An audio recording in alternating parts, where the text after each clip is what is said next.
I'll start by emphasizing that the great god Pan is a modern phenomenon. Pan is probably the favorite modern pagan god derived from the Greek and Roman pantheons. And especially in England, where he becomes the favorite ancient god in English literature between 1810 and 1940.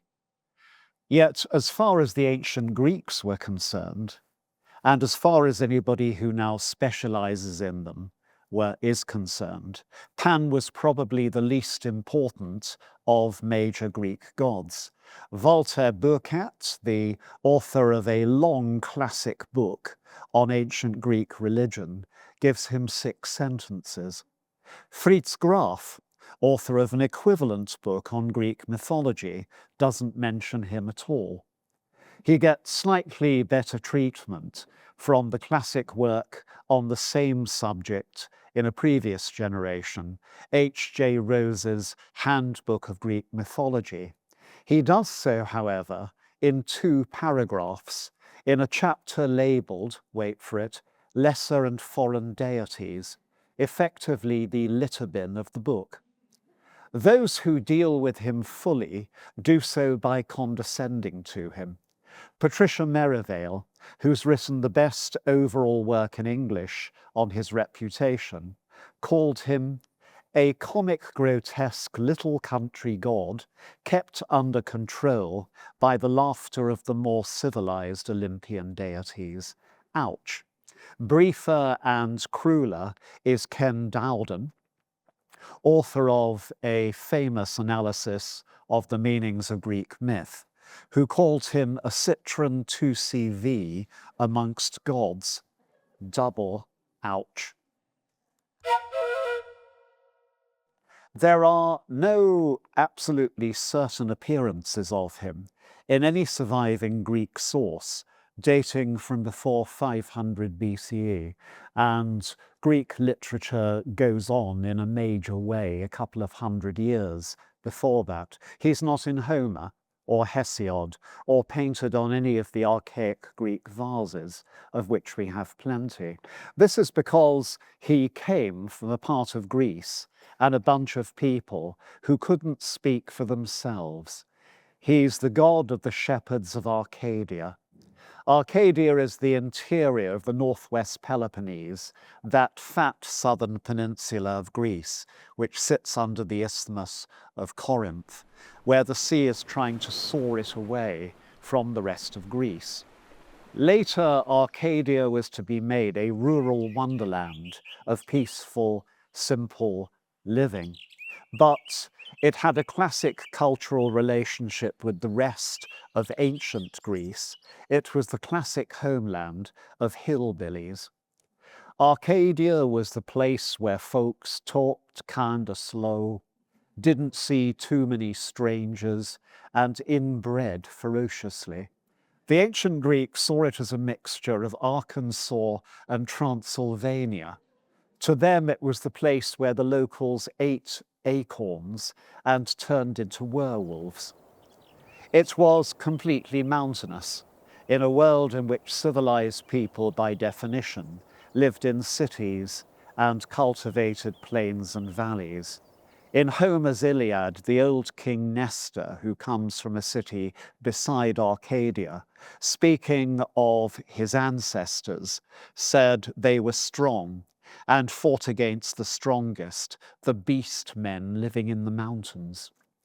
The main occupation of Arcadia was the herding of goats and sheep, something vital to the Greek economy, but also the poorest and most marginalized bit of it.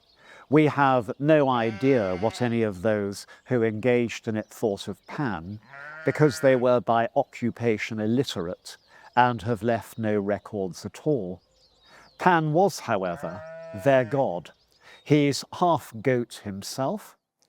He lives out in the mountain pastures. He plays the pipes exactly as shepherds do, and he's there to look after them and their flocks. His name derives from paeon, the old Greek word for a herdsman. The English word pasture has the same root. Even his other famous attribute, his ability to drive people and animals into irrational and uncontrolled fear, the panic, is related to the realities of a mountain economy. It seems to be a feature of large flocks of sheep and goats that they are prone to stampeding for no reason apparent to a human.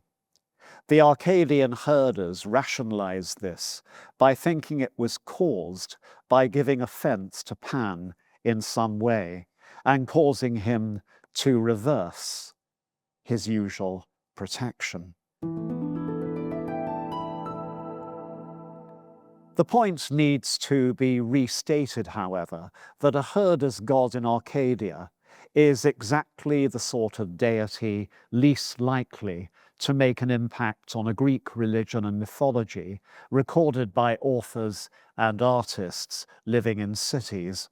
The fact that Pan got there at all can be ascribed, in my opinion, to two different phenomena.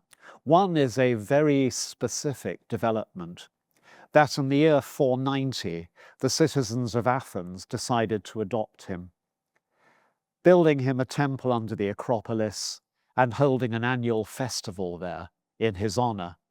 They themselves explain this action in terms of an accident. In that year, the most powerful state of the time, the Persian Empire, had launched a punitive expedition against Athens. The Athenians sent their best long-distance runner, Phidippides, to Sparta to beg for help from these powerful neighbors. The Spartans refused, but Phidippides also reported that, as he jogged down the border of Arcadia, Pan had appeared to him to offer his services to Athens.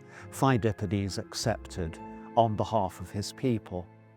The Athenians then faced the Persian invaders on the plain of Marathon and defeated them because the Persian center gave way at a critical moment. It had, in fact, been stricken by a panic. In gratitude to this apparent service by the god, the Athenians promptly dedicated that temple to him. Whatever the facts behind it, the story is that this chance vision launched Pan into being a major character in civilized Greece, to a point. It may be the whole truth, but there is at least one other factor in play alongside it. That is, by the 5th century BC or BCE, civilized Greeks were starting to appreciate the drawbacks as well as the virtues of city life, and to enjoy trips out into the countryside for its beauty and peace. They were likewise starting to admire country living for its simplicity and relative freedom. At the opposite pole of existence from city dwellers were the herders of Arcadia, and their god was taken to represent everything that their lifestyle allowed and which the city did not. It is notable that other major cities than Athens adopted him shortly after the Athenians did. One was Thebes, where the poet Pindar erected a shrine to Pan before his door as part of a new cult in the city. He was charmed by the fact that the city's maidens came to sing hymns before it at night. There is, accordingly, an explosion of interest in Pan in both literature and art during the 5th century. His main functions in the civilized imagination are all represented in it from the beginning. The first is, preeminently, he's the god of the wild, and the most earthy of all Greek male deities. He's the only well-known Greek god, in fact, to be entirely bound to the surface of the earth, belonging neither to the underworld nor Olympus. Second, he is wild in the sense of standing for the world of nature, having a specially close relationship with the animals, plants, spirits and humans of the uncultivated mountains. The other divine beings with whom he has a close relationship are the nymphs, the female spirits of the natural world. Nymphs tend to feature in classical mythology partly as male fantasy figures, immortally beautiful young women, enticing and yet usually unreachable. They are also, however, the human face of the animating powers of nature, and as such occur in many different classes. Every educated person has heard of the dryads, the tree nymphs, and the naiads, the water nymphs. Pan's special friends, however, were the oreads, the nymphs of the rugged mountains, rock nymphs.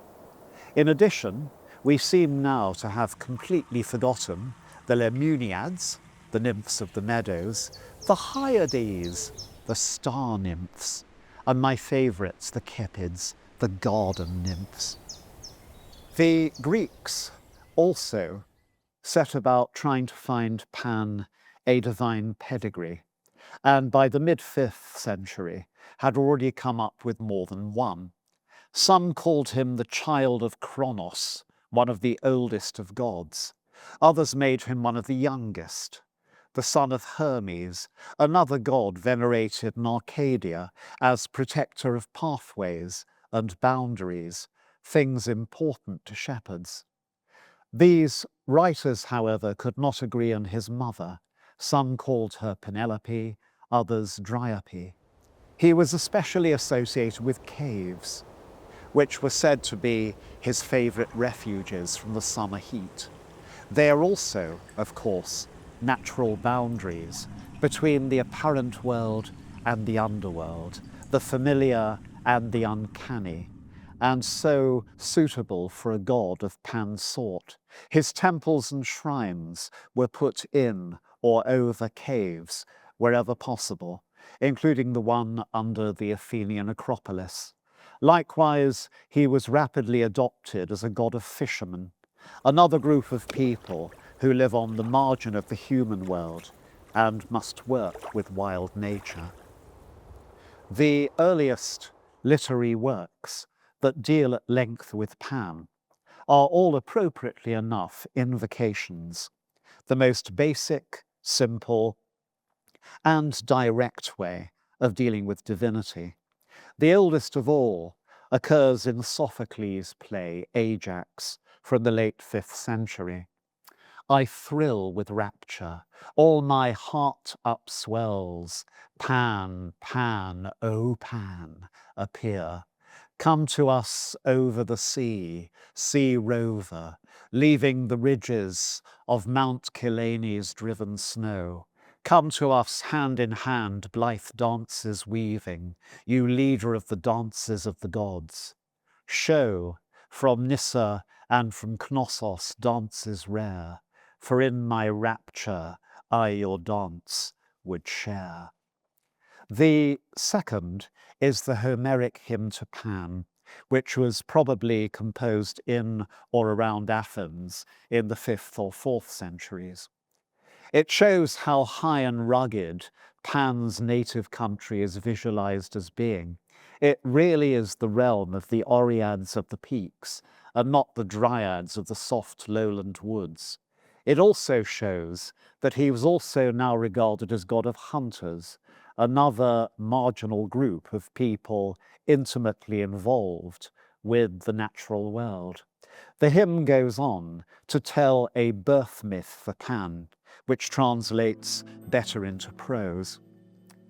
Hermes, messenger of the gods, came to Arcadia, mother of flocks and abundant in springs. There he lingered to tend the sheep of the man Dryops, having fallen in love with his blonde daughter, Dryope. They had a shepherd wedding, but she bore a monster son with goat's feet and horns, boisterous and laughing. His mother and the midwife both fled in horror, but Hermes picked the child up delighted. He wrapped him in skins of mountain hares and carried him to Olympus. There he showed him to Zeus and the other gods. All were charmed, especially Dionysus. They called him Pan because he cheered the hearts of all. Three things strike me in that. The first is that Pan's name is already being made the subject of a pun, which is going to be hugely influential.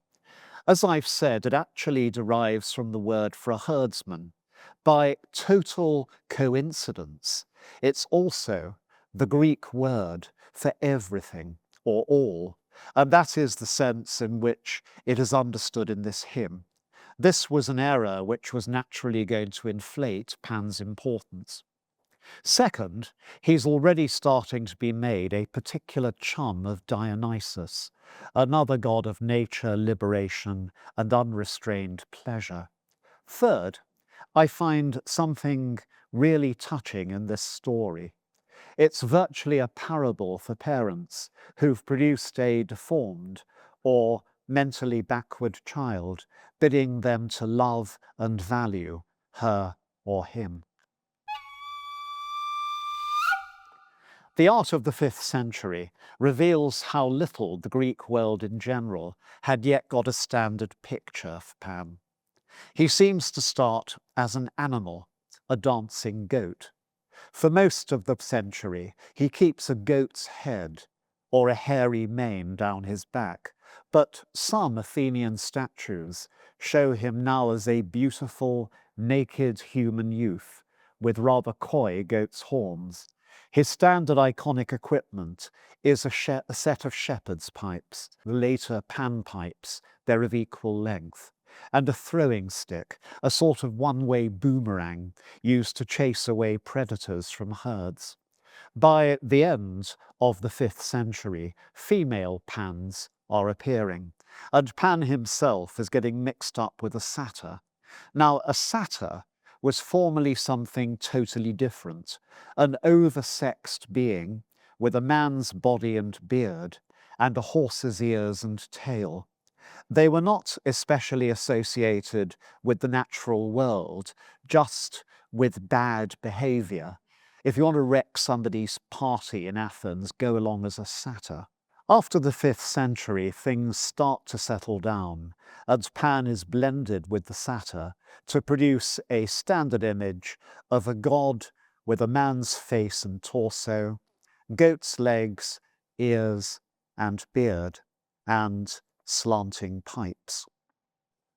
Later sources just fill out this picture.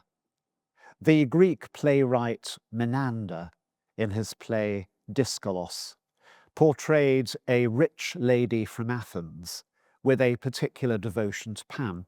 She claimed that he had appeared to her in a dream and, on his instructions, honours him with a trip to pay her respects to his shrine in a cave at Phyle, out in the Attican countryside near Athens. She combines the trip with a picnic.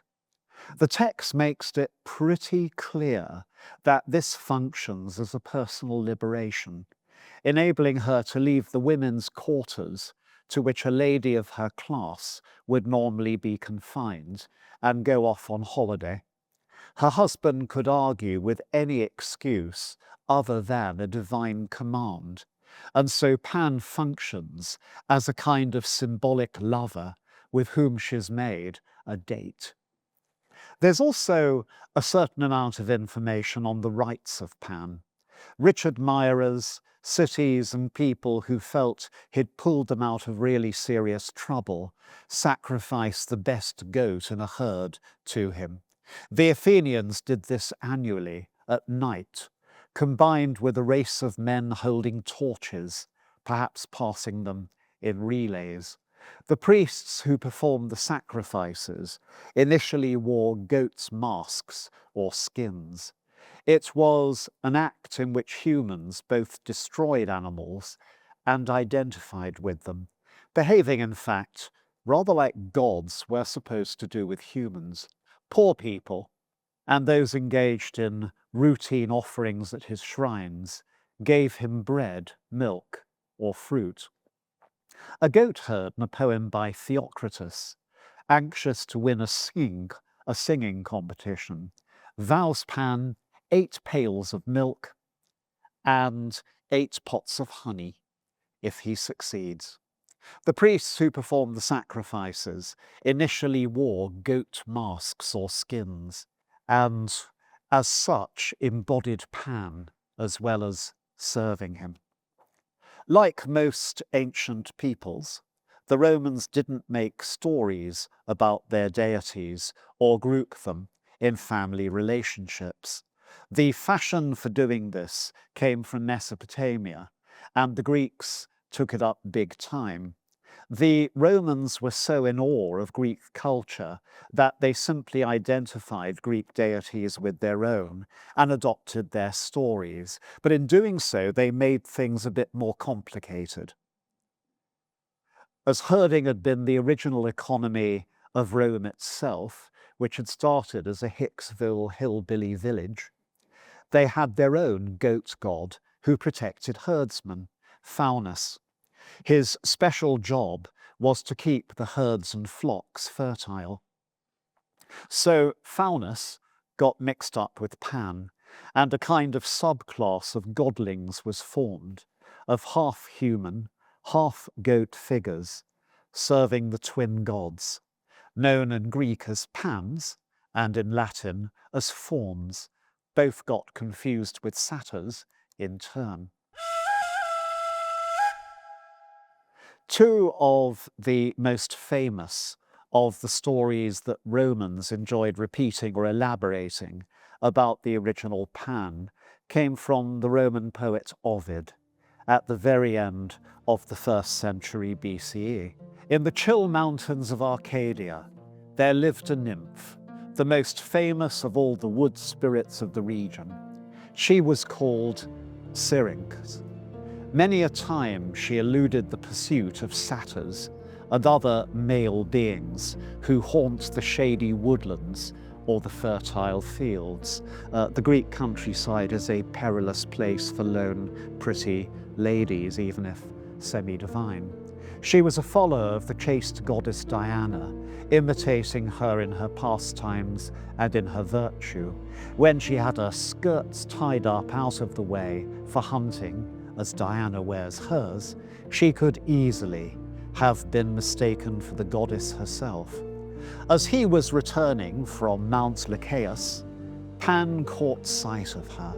Pan, who wears on his head a wreath of the sharp-needled pine, and he implored her to yield to his love. She, scorning his pleas, ran off through the pathless forest till she came to the slow waters of sandy Ladon.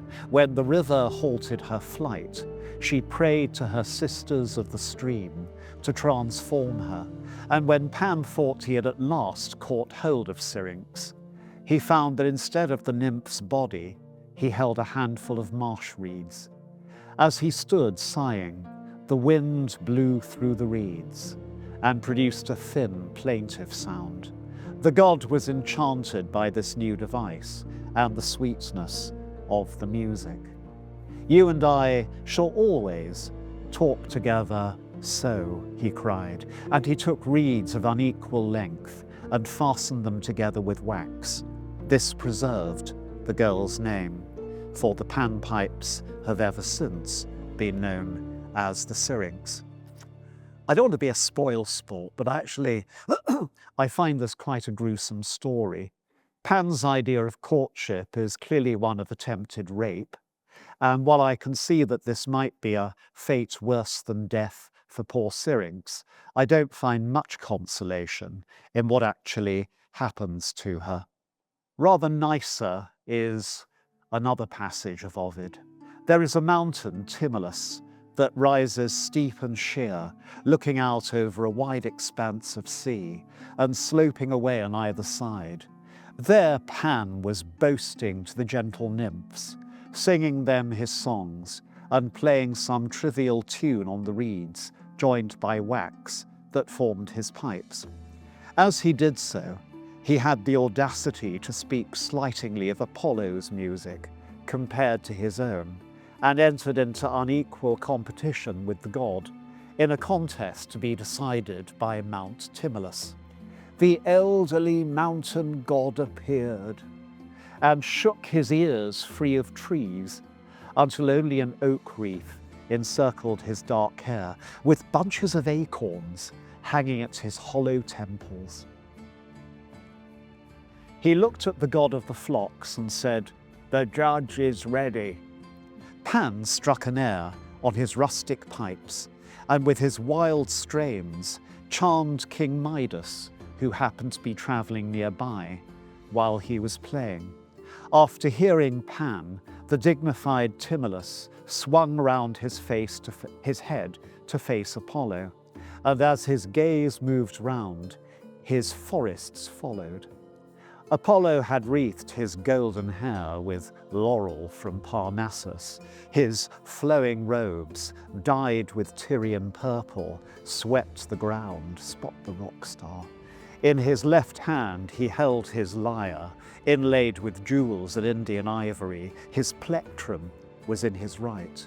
His very stance was that of a musician. Then he plucked the strings with skillful fingers until Tmolus, enchanted by the sweetness of the melody, bade Pan admit his pipes inferior to the lyre.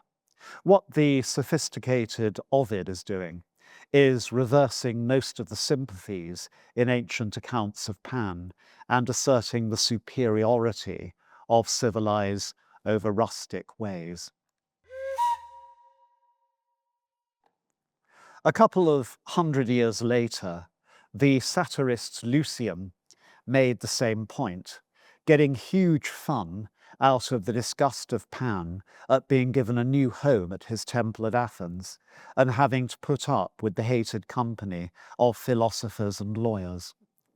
He is personified here, more or less, as the Freudian male id, quote, "the most bacchanalian of the servants of Dionysus, the most musical and frolicsome of satyrs, and at Athens the most bellicose. Pan says, 'Ugh, my wisdom does not go beyond the flute and the pipes. For the rest, I'm a goat-herd, a dancer, and if need be, a fighter.'" Other late antique tales give Pan a more heroic role by conflating him with his Egyptian opposite number, Chem. They developed a myth concerning the great cosmic war between the Olympian gods led by Zeus and their enemies, the Titans, which preceded the appearance of humanity. According to this, the Titans had sent a monster to destroy the Olympians, and clever Pan advised the Olympians to turn themselves into animals so the monster wouldn't recognize them. That gave them a breathing space in which they could get together a plan to destroy it. The new myth held that this was why the Egyptians had depicted their deities as part animal ever since, and that the Olympians were so grateful to Pan that they set him amongst the stars as the constellation of Capricorn.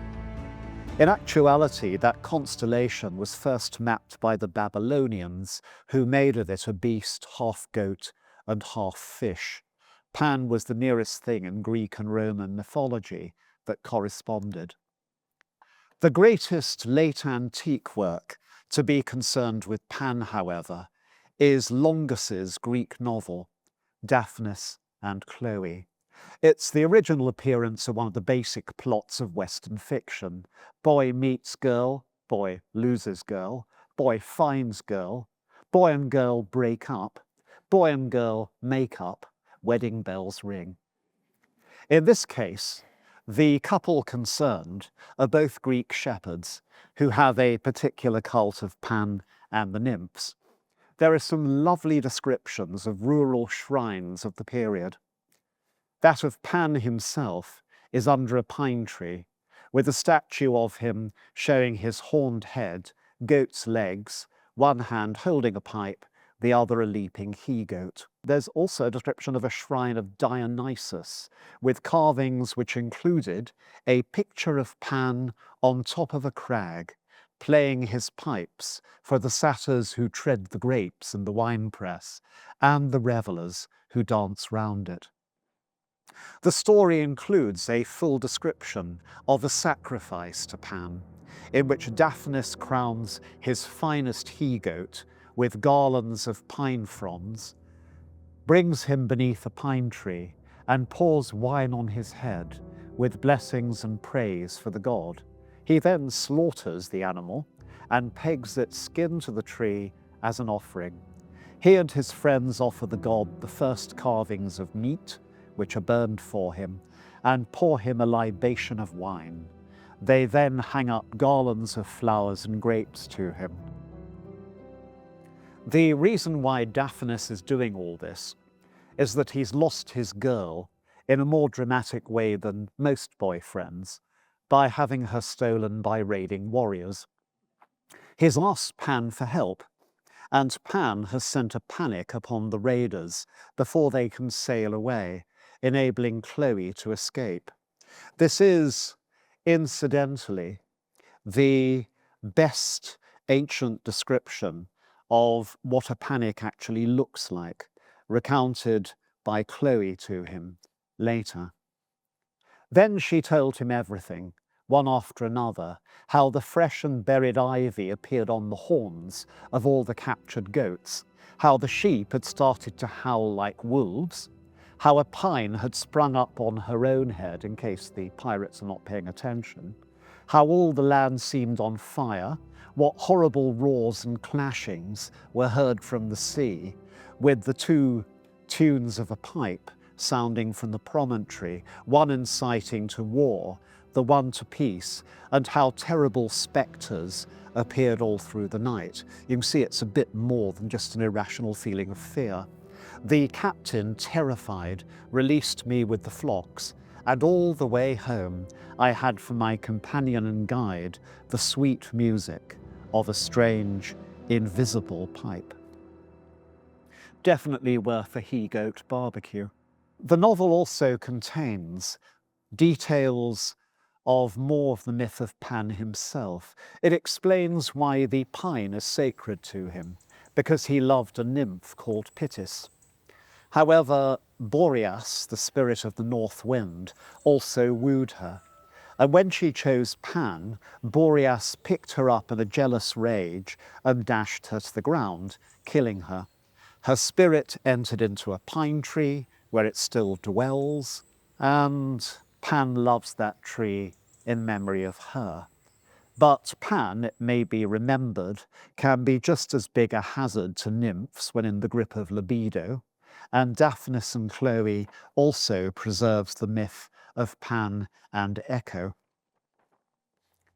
Daphnis said to Chloe, "There are of the nymphs, my dear girl, more kinds than one. There are the Melii of the ash tree, there are the Dryades of the oak, there are the Helii of marsh pools. All are beautiful, all are musical.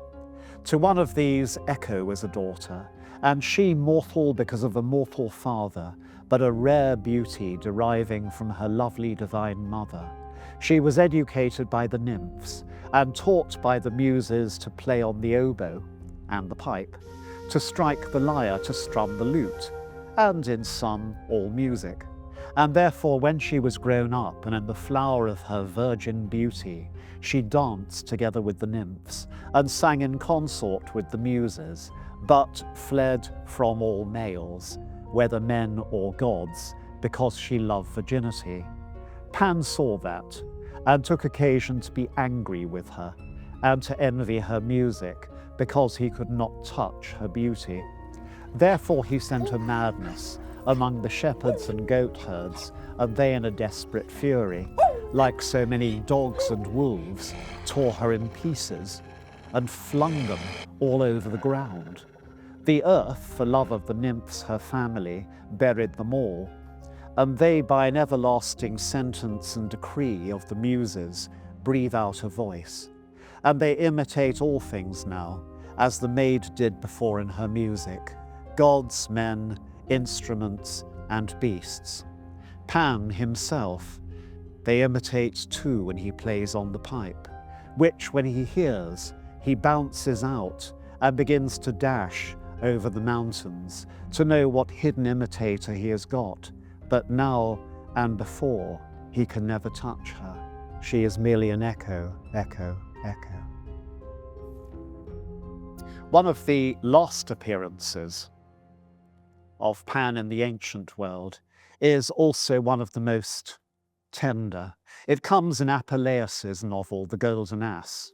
One of the first real bimbos in world literature, Psyche, is wandering in search of her love, the god Cupid, whom she has alienated by distrust. Pan, the goat-headed country god, happened to be sitting nearby, caressing the mountain nymph Echo and teaching her to repeat all sorts of pretty songs. A flock of she-goats roamed around, browsing greedily on the grass. Pan was already aware of Psyche's misfortune, so he gently beckons to the desolate girl and did what he could to comfort her. "Pretty dear," he said soothingly, "though I'm only an old shepherd and very much of a countryman, I've picked up a good deal of experience in my time. So if I'm right in my conjecture or my divination, as sensible people would call it, your unsteady walk, your pallor, your constant sighs, and your sad eyes show you're desperately in love. Listen, make no further attempts at suicide by leaping from a precipice or doing anything else violent. Stop crying, try to be cheerful, and open your heart to Cupid, the greatest of us gods. He's a thoroughly spoilt young fellow, whom you must humour by praying to him only in the gentlest, sweetest language." It's very lucky to be addressed by Pan, but Psyche made no reply. She merely curtsied dutifully and went on lamenting. I must say, lament and do things wrong are the two things that Psyche does throughout the novel, hence my terminology. Note also the way in which Apuleius has altered the relationship between Pan and Echo, turning him from a murderous spurned suitor into a music teacher.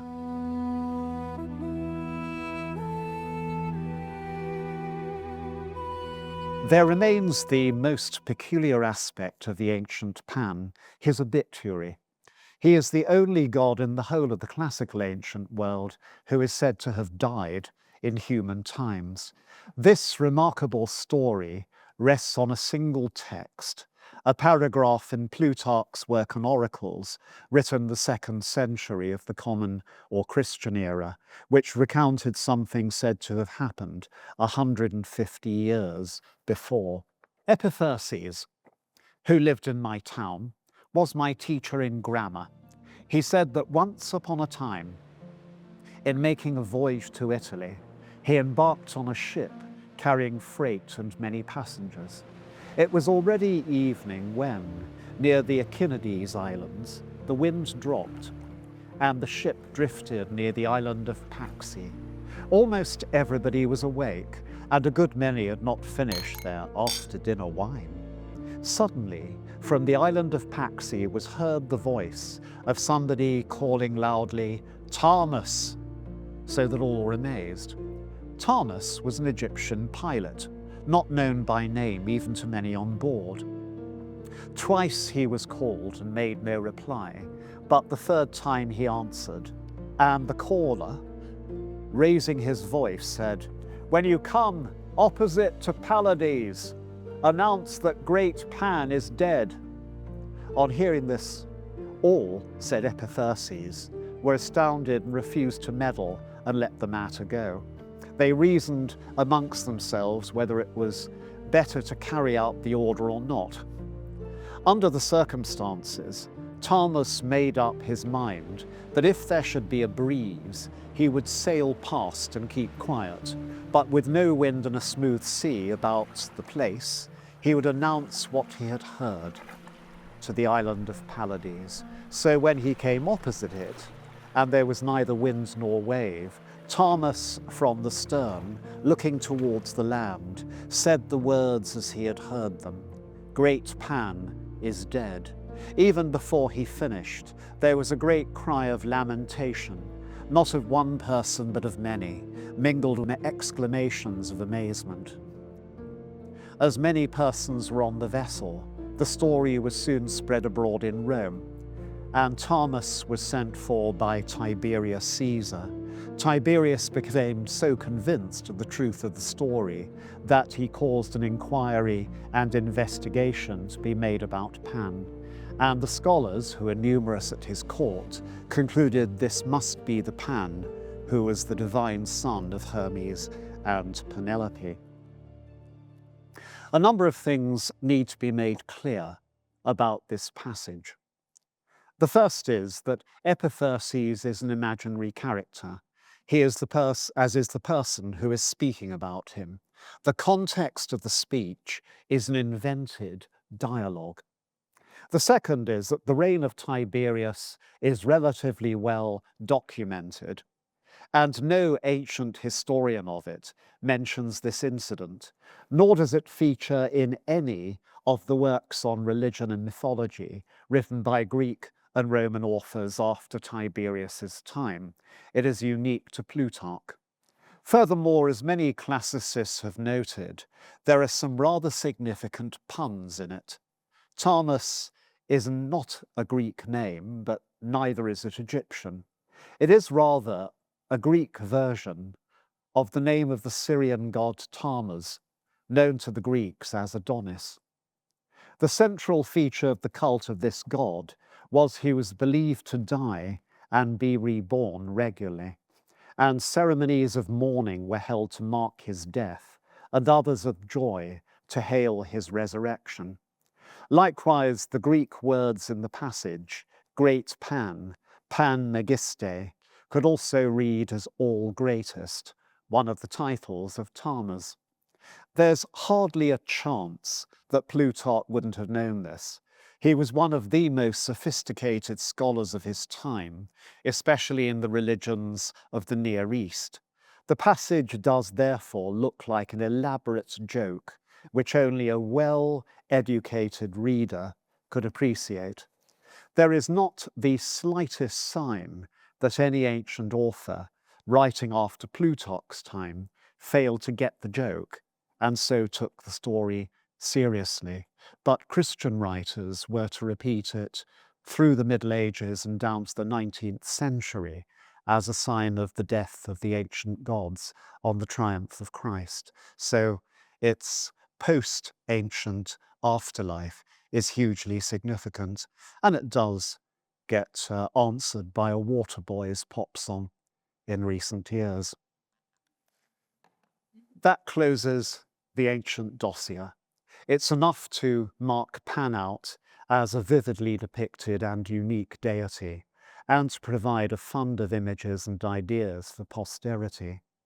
I have to emphasize again that it does not make him into a truly major Greek god. It was modernity which was to transform him into one of the greatest of Greek gods in the Western imagination. And I have told that story in a lecture last year. However, the ancient texts still matter. Not only are many of them hugely well written and entertaining, but there are lots of them. They're memorable, and above all, they provide the indispensable basis for Pan's stardom in modernity. And hasn't he got a nice smile?